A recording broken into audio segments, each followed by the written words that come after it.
Imagine for a second that you design a highly advanced robot and you program this thing perfectly to just, well, to love you. Okay, I can picture that.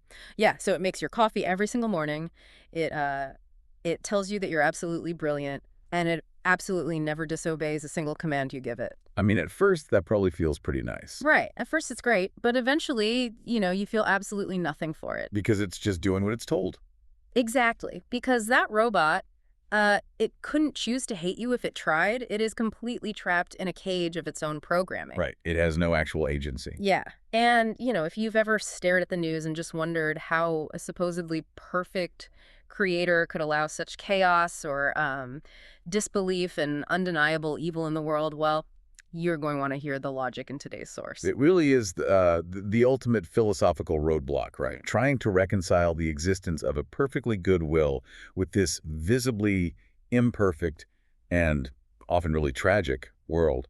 It is. And today we are taking a deep dive into a profoundly analytical response to that exact dilemma. Which is such an interesting topic to break down. It really is. We pulled our source today from this very detailed, highly structured post on a Quora forum.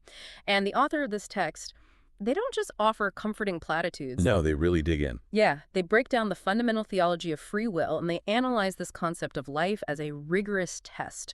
And then they deliver this razor-sharp, almost mathematical critique of materialist philosophy. Which is quite a combination of topics. Right. So our mission today is to really explore the architecture of this author's argument. We want to look specifically at why they claim that true devotion actually requires a world where profound evil is possible. Yeah. And before we start examining the load-bearing walls of this argument, I do want to frame the parameters for this discussion a little bit. Oh, yeah, that's a good idea. So to the listener, the source we are analyzing today deals with some really intense theological and philosophical claims, specifically regarding the nature of God, the necessity of an afterlife, and the flaws of materialism. Which are heavy topics. Very heavy. Yeah. And our goal in this deep dive is not to take a side, nor are we here to endorse these specific religious or secular viewpoints. Right, we're staying completely neutral. Exactly. We are here strictly to impartially explore the logic. We really just want to understand how the author constructs this framework and, well, connects these massive ideas. Because the structure itself is fascinating.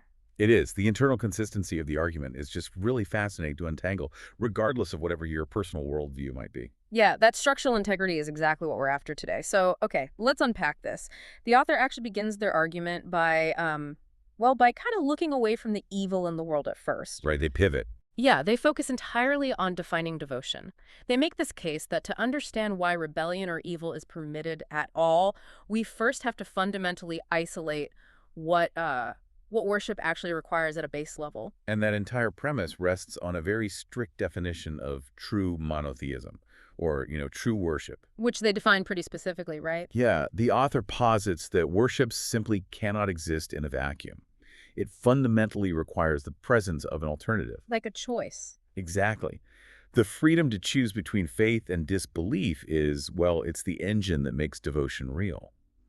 The text defines worship not just as an action, but as submission and obedience that stems from a personal motive. Right. And those motives, according to the text, they can cover a pretty wide spectrum. Oh, definitely. Like it could be fear of punishment, or it could be greed, like a deep desire for a reward, or it could be a profound, genuine conviction in the truth of the Creator. But the common denominator there is that it's internally generated.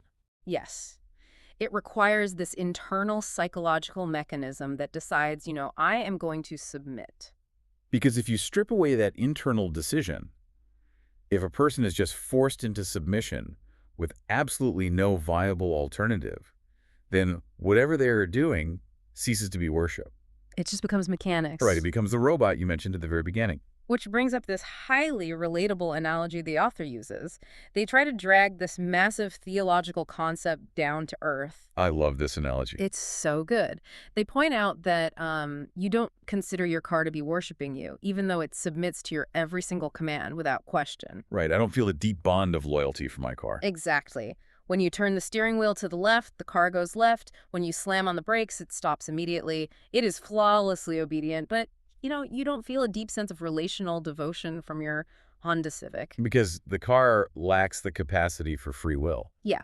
It doesn't have an internal mechanism that allows it to disobey, so its obedience holds absolutely zero moral or relational value. Right. It is just metal, wires, and combustion doing exactly what they were engineered to do. Right. It can't choose to ignore a left turn, so making the left turn means absolutely nothing. What's fascinating here is how this completely reframes how we look at the existence of disbelief in the world. Oh, totally. Because usually people look at disbelief as a failure. Yeah, often when people look at widespread disbelief or, you know, polytheism or rebellion against a divine order, they view it as a catastrophic failure of the Creator's design. Like, if God is perfect, why construct a world where people inherently reject him? Exactly, that's the classic question.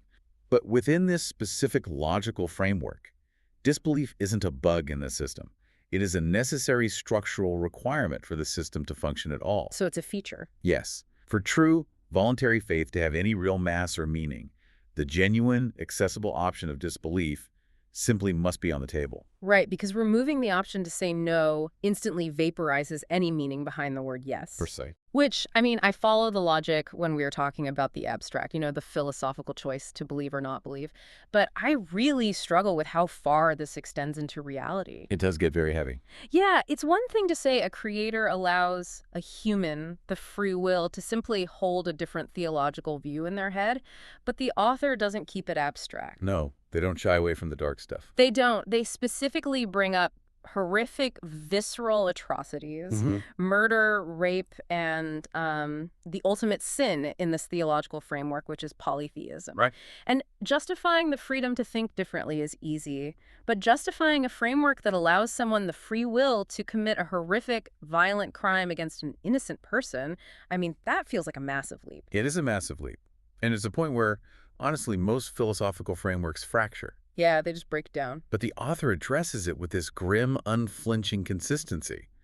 Their argument is that if free will is merely theoretical, it's completely meaningless. Okay, so it has to have stakes. Exactly. For life to be a genuine test, as the theological framework claims it is, the freedom of choice must be fully applicable on the ground. It cannot just be some untested theory echoing in a void. So, in this view, you can't just possess the capacity to harbor a dark thought. The physical reality actually has to accommodate the execution of that thought. That is the assertion, yeah. The author argues that God allowed horrific crimes to occur, alongside the ultimate sin of polytheism, because the perpetrators actively and truly willed to commit them. Wow. Think about the alternative. If a creator intervenes the very millisecond someone decides to do something evil, like, let's say, paralyzing their arm or erasing their thought or stopping time. Right, like an invisible force field. Yeah, if that happens, then that person doesn't actually possess free will in any practical sense. They are just living in a cosmic padded room. A cosmic padded room, I like that phrasing. The freedom to choose is utterly tethered to the ability to act on that choice. I hear the logic of the padded room.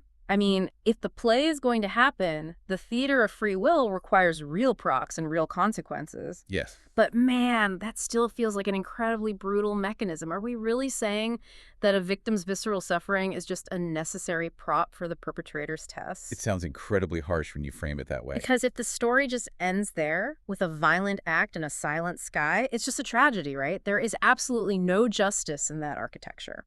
You're right. And if the story ended there, the author's framework would completely collapse into nihilism. It would have to. But this allowance of real-world evil is intimately, inextricably tied to the next phase of this theology, which is the mechanics of the afterlife. Okay, the afterlife. Right. The text makes it very clear that the test of this world, with all its dangerous freedom and its resulting horrors, is strictly temporary. It is a finite variable. Ah, okay. So the temporary nature of this world is the load-bearing pillar here. It is the entire foundation. The author writes that when the finite test concludes, absolute justice is served. It is essentially a mathematical balancing of the scales. So the math finally works out. Exactly. The perpetrators will receive their exact just punishment for their heinous crimes. And in contrast, those who suffered, or those who chose good when they had the unbridled freedom to choose otherwise, they are rewarded. So it's really all about the scale of the timeline. Yes, timeline is everything. If you view a horrific event within the vacuum of, say, an 80-year human lifespan, the math is horrifying. The injustice is just overwhelming. It looks completely broken. Right. Right. But the author is essentially saying that if you plug an 80-year lifespan into an equation that includes an infinite timeline of absolute justice, well, the finite earthly suffering, while real, is mathematically addressed. And balanced by the infinite reality of the afterlife. Yeah, balanced out. That is the core mechanism of the theology. Without the actual life acting as that infinite counterweight, the permission of evil literally cannot be justified. It would just be cruelty. Right.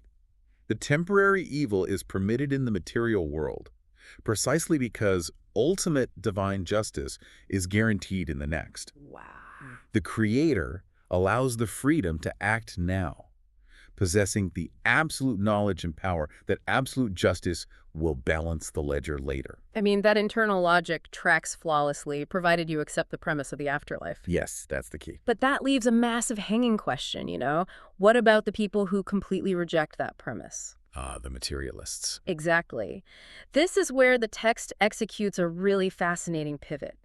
The author turns their attention directly to materialists, those who believe the physical universe, you know, the atoms, the void, is all that exists, and that death is just a hard stop. And if we connect this to the bigger picture, the author doesn't merely disagree with the materialist worldview. They actually attempt to dismantle it from the inside out. They really go on the offensive here. They do. They observe skeptics who look at the suffering in the world, point to the lack of immediate divine justice, and then use that as proof that a creator cannot exist. Right, the classic argument against God. Yes.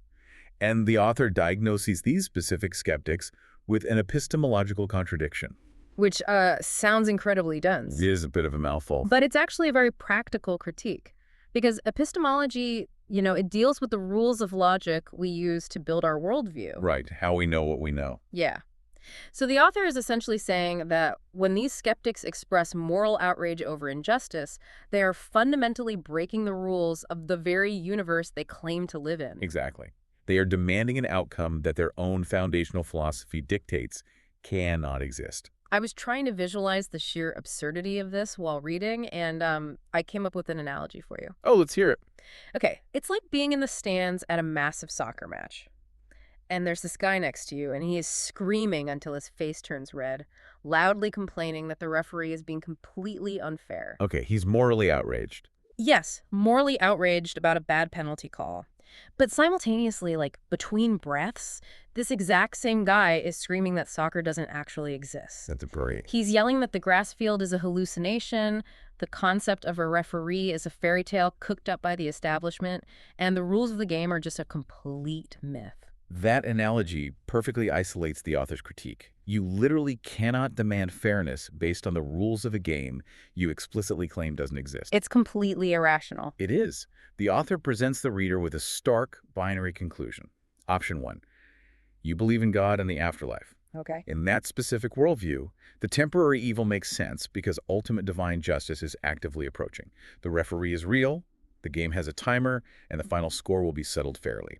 Option 2 being the total rejection of that system. Right. Option 2, you reject God, you reject the afterlife, and you adopt the materialist doctrine. But if you walk through that door, the author argues, you enter a hell of absurdity. A hell of absurd. Because in a purely material universe, there are absolutely no objective moral values. There is just matter, energy, and the laws of physics. Just atoms bumping into each other. Yes. There is no cosmic law of fairness woven into the fabric of space-time. Therefore, a materialist complaining about the universe being unfair is openly contradicting their own worldview. Because fairness is an immaterial concept. I mean, it shouldn't exist to a bag of stardust. If we are genuinely nothing more than random, complex chemical reactions, then a murder isn't a moral tragedy.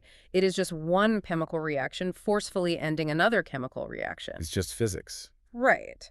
Logically, under strict materialism, a human being murdered is no more unjust than a rock falling from a cliff and crushing a smaller rock. It's the dark way to look at it, but yes. Yeah. To call any event unjust inherently implies that an objective standard of justice exists somewhere, and that the universe is currently failing to meet it. But the materialist doctrine inherently denies that any objective standard exists anywhere. So the moral outrage, while perhaps emotionally potent, is logically completely hollow. This brings up an emotional defense you hear quite a lot, though. Here's where it gets really interesting, because many materialists will readily admit the universe is cold and meaningless, but they claim a sort of moral high ground in how they face it. Oh, yes, the bravery argument. Exactly. A skeptic might say, yes, the universe is an absurd void. There is no ultimate justice.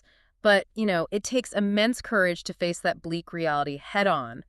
We are brave for not hiding behind the fairy tale of a perfect creator and an afterlife. The author anticipates that exact coping mechanism, and they attack it with the exact same logical scalpel. How so? They argue that in a truly absurd, strictly materialist doctrine, concepts like courage or bravery and even the concept of life having intrinsic worth possess absolutely no objective value. Because courage, just like fairness, is an immaterial moral construct. Precisely. You can't put courage under a microscope or measure it in a beaker. Right. It doesn't have a mass or a weight. If the universe is fundamentally meaningless, then the act of being brave is also fundamentally meaningless.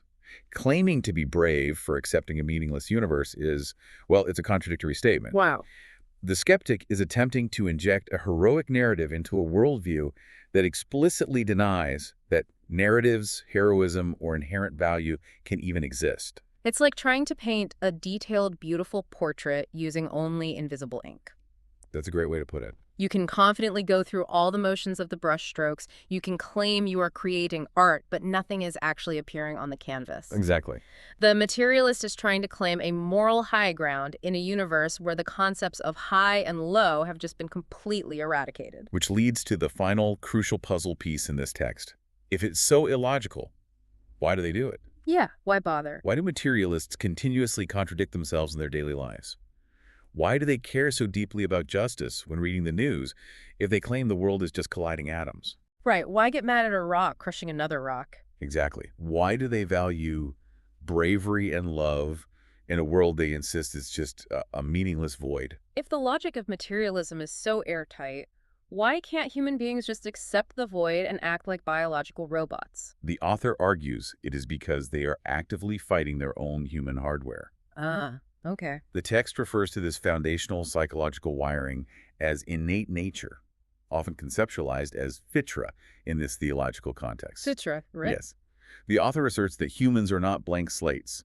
They're inherently built, designed by the Creator with objective moral values literally baked into their very design. So we are quite literally hardwired to care about justice. Yes. We possess this internal operating system that is pre-programmed to recognize fairness, bravery, and objective morality. Absolutely. And because the materialist doctrine completely clashes with this God-given innate moral compass, the author says skeptics are doomed to live in constant, exhausting contradiction in every single detail of their lives. And that sounds exhausting. To use a modern metaphor, they are trying to run a very specific software program materialism on hardware that was specifically built for a completely different operating system, objective morality. So the system just constantly crashes. The system constantly crashes, yes. So when the materialist is outraged by a horrific crime they see on the news, it is not their philosophy speaking. No, their philosophy dictates it's just atoms rearranging. Right. The outrage comes from their underlying innate human nature, their fitrah, screaming out that this act is objectively wrong because they were built by a creator who actually defines what right and wrong are. That is the author's ultimate conclusion. The skeptic's very ability to be outraged by injustice is the proof that their materialist worldview is false. That is wild. They are violently violating their own foundational nature every single time they demand meaning, fairness, or heroism from a universe they claim has absolutely none. Wow. We have covered immense philosophical ground today. We really have. I mean, we started by looking at a perfectly obedient car that cannot truly worship because it lacks the internal mechanism to choose disobedience. Right. The need for free will. Yeah. And then we grappled with the heavy, brutal reality that for the theater of free will to mean anything at all, there have to be real-world stakes, which mathematically necessitates an afterlife where ultimate, infinite justice balances the finite scales of human suffering. And we broke down the deep epistemological contradictions inherent in demanding objective justice in a purely material universe. The soccer referee. Exactly. Concluding with the author's assertion that our very craving for meaning is a feature of our innate designed hardware. It is a massive, sweeping architectural argument that really forces you to examine the load-bearing pillars of how you view the world around you. And this raises an important question, something for you to mull over long after we finish today. Oh, lay it on us. It builds directly on the author's points about our innate nature and that hardware-software mismatch. If human beings are so fundamentally, inescapably wired to be outraged by injustice and to crave moral meaning, even when they consciously and loudly claim the universe is just random matter, could our very inability to accept a meaningless universe be the most compelling evidence that we were designed for a purposeful one? Man, that is a heavy thought. If we are dying of thirst and craving water, it's usually because water is a real thing that exists in our environment. Exactly. If we can't escape this deep, innate craving for objective justice, maybe it's because we're reacting to an environment we were purposely built for. That's the idea. It brings us right back to that initial tension we started with. When you look at the chaos and the brokenness of the world, maybe you aren't seeing a failure of design. Maybe you're looking at the raw, volatile, dangerous material required to build genuine devotion. We want to thank you so much for joining us on this deep dive into the architecture of free will, belief, and the absolute limits of materialism. As always, keep questioning the information around you, keep looking for the structure beneath the arguments, and we will catch you next time.